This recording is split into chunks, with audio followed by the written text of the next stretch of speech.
welcome to YouTube channel বন্ধুসকল gate 3 gate 4 ভ্যাকেন্সির পরীক্ষাটো আসলতে কেতিয়া হব বন্ধুসকল এই গেট 3 গেট 4 মোটামুটি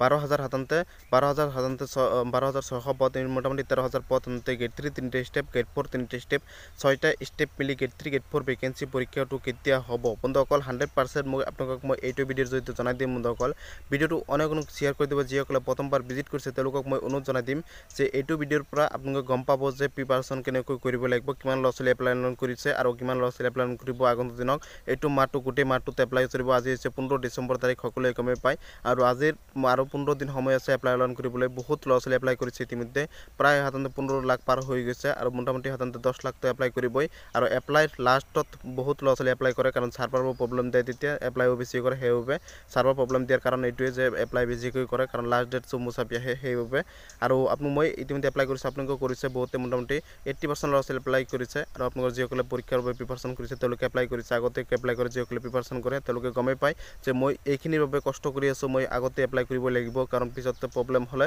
বেয়া হ'ব বন্ধুসকল হেউবে কৈছে আপোনালোকে এপ্লাই কৰক আৰু যদি এসএসসি তে এপ্লাই কৰিবলগীয়া আছে এপ্লাই কৰিব পাৰে বন্ধুসকল আপোনালোকৰ এই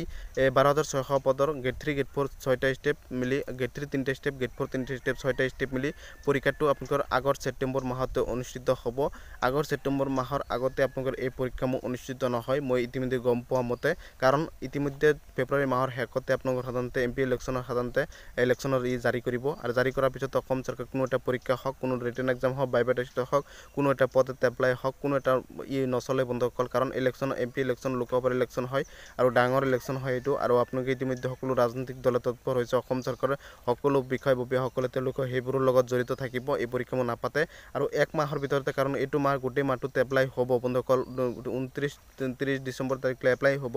আৰু এই জানুৱাৰী মাহৰ ভিতৰতে পৰীক্ষাৰ চেণ্টাৰ কেনেকৈ কালেক্ট কৰিব তাৰ পিছত এডমিট কাৰ্ড কেনেকৈ মুকলি কৰিব মোটামুটি 20-25-30 লাখ হৈ যাব এপ্লাই বন্ধুসকল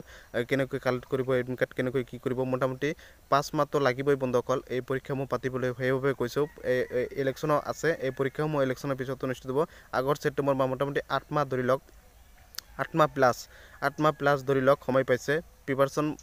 ভালকে কৰিব কাৰণ কাট অফটো বহুত হাই যাব ল'ৰা-ছোৱালী বেছি কাট অফটো বহুত হাই যাব এখৰ ভিতৰত মোটামুটি 90 প্লাস পাব লাগিব 95 প্লাস পাব লাগিব এনেকৈ গোটেইটা প্ৰশ্ন কৰি থৈ আহিব লাগিব হেউবে নাম আহিব আপোনালোকৰ হেউবে কৈছো আৰু নতুন পদ আপোনালোকৰ ভ্যাকেন্সি ওলাব সেই পদ অলপ কেদিনৰ ভিতৰতে হেলথৰ পদ মুকলি হোৱাৰ চান্স আছে আৰু এই পৰীক্ষামু সাধাৰণতে আগষ্ট ছেপ্টেম্বৰ আগতে পৰীক্ষা নহয় মোৰ মতে আৰু আপোনালোকৰ সাধাৰণতে সকলো কোনো জনাই দিম ভালকে প্ৰিপাৰেচন কৰক মই প্ৰিপাৰেচন মই যিখিনি কৰি আছো প্ৰতিদিনে 2 ঘণ্টা হলো কৰি আছো আৰু আপোনালোকে প্ৰিপাৰেচন কৰিব অলপ প্ৰিপাৰেচন প্ৰতিদিনে কৰিব যাতে বহুত দিন সময় আছে অলপ কৈ প্ৰিপাৰেচন কৰি হলো আপোনালোকে ভালকে যাতে সকলোবোৰ জনা হৈ যায় আৰু আপোনালোকে অনলাইনত যিবোৰ ক্লাছ চলি আছে সেইবোৰ কৰিব আৰু আপোনালোকে নিজৰ কিতাপ অলপ চলপ কিনি ল'ব আৰু সকলো আপডেট পাই থাকিব মোৰ চেনেলৰ পৰা সকলো জব ৰিলেটেড লেটেষ্ট আপডেট পাই থাকিব সকলোক মই অনুৰোধ জনাই দিম চেনেলটো শ্বেয়াৰ কৰিবলৈ চেনেলটো সাবস্ক্ৰাইব কৰিবলৈ অনুৰোধ জনাই দিম চেনেলটো সাবস্ক্ৰাইব কৰি দিব চেনেলটো শ্বেয়াৰ কৰি দিব আৰু ভিডিওটো লাইক এটা কৰি দিব